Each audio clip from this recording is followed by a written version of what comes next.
Qornimiz to'q yursa bu.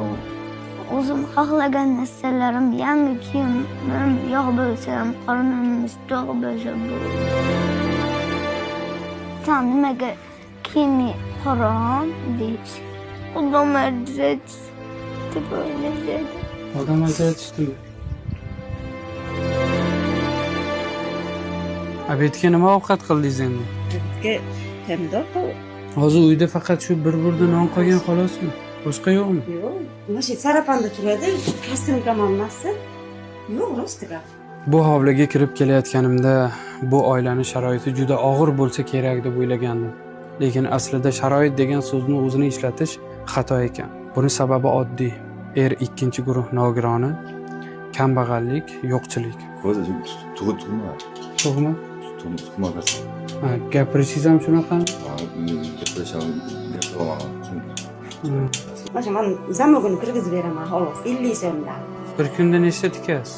Yuztada o'sha 100 ming, 200 ming o'yinga qilib. Bir oyda tasavvur qilib ko'ring, bir xonada ham yotoqxona, ham oshxona, ham noodatiy bo'lsa ham aytaman, yuvinadigan joy, cho'miladigan joy ham shu yermi?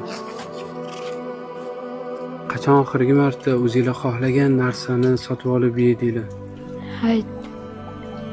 Haytda. Bekorga siz bu videoni ko'rayotganingiz yo'q. Videoga bir dona like bosib qo'yishni, ko'proq Allohga ko'ngli yaqin do'stlaringizga videoni yuborib qo'yishingiz hamda ehson qilishingizni Alloh xohlagani uchun ham siz bu videoni ko'ryapsiz. Hali maktabga yangi forma qilmadingmi? Nima uchun? Pulimiz yo'q edi. Ko'pchilikda farzandi o'yinchog'i eskirganda yangisini olish uchun yig'lashadi-yu, bu bolalar esa shunchaki qornimiz doim to'q bo'lib yashashni xohlaymiz deb aytishdi. Qornimiz to'q yursa bu. O'yinchoqlarim, o'zim xohlagan narsalarim, yangi kiyimim yo'q bo'lsa ham qornimiz to'q bo'lsa bu. Agar bugundan harakatni boshlaydigan bo'lsak, tez orada bu qizcha uchun va uning oilasi uchun uylarni qaytadan chiroyli qilib quramiz, ya'ni ta'mirlab beramiz. Men senga va'da beraman, tez orada uylarni qaytadan chiroyli qilib quramiz.